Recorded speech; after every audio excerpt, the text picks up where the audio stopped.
the adventure, Audie.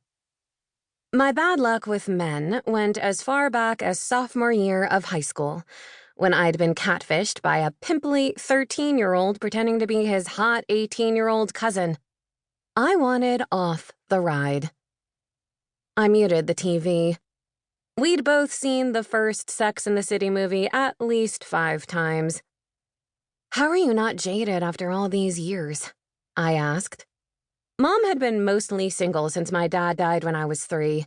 She insisted she didn't want to remarry, but I knew she sought something more reliable from a male companion than what she was getting on OkCupid and Plenty of Fish. We'd always been close, but now that we were both single city girls, we had more in common than ever. Even our dating pool overlapped sometimes, despite our 23-year age difference. 20-something men flocked to my seasoned but very well-maintained 48-year-old mother as often as middle-aged men messaged me. It should have been weird, but it wasn't. To clarify, men my age wanting to bang my mom was weird. Swapping dating stories with her was not. Getting ghosted is nothing. Try losing your soulmate in a car crash at 26. Her cringe matched mine. Never mind. Don't try that. She kissed the top of my head and pulled back. Audie, I hate to break it to you, but I shot up. I smell, I know. I only had time for a 5-minute shower after spin class to make it to the date that wasn't, and it's crazy humid. You don't smell, but you did have a Jolly Rancher stuck in your hair. I touched my scalp. What?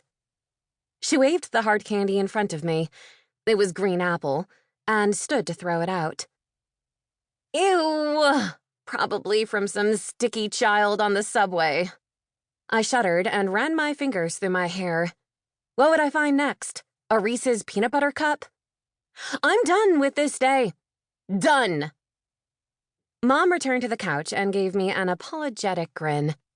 Sorry, Squirt, she said, patting my leg.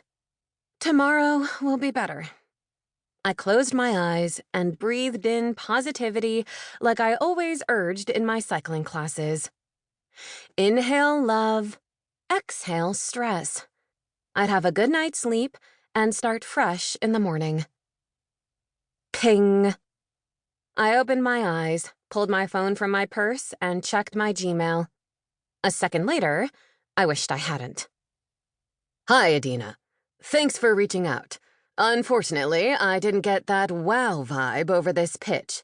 I agree your role as a part-time barista could add a personal touch to a piece on a latte art competition, but the timing is off.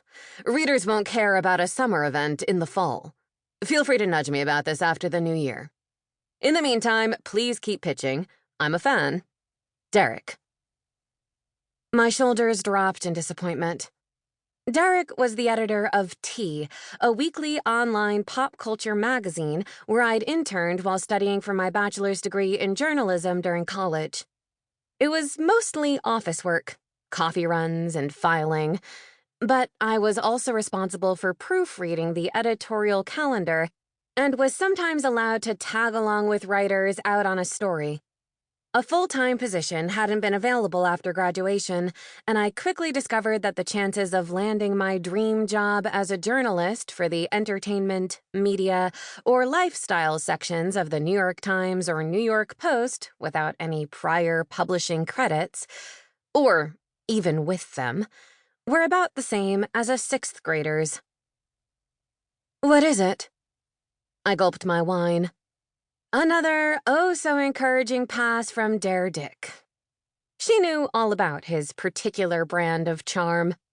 He passed on all my freelance proposals, always concluding his rejections with a complimentary sentence about my writing skills and eagerly inviting me to keep pitching.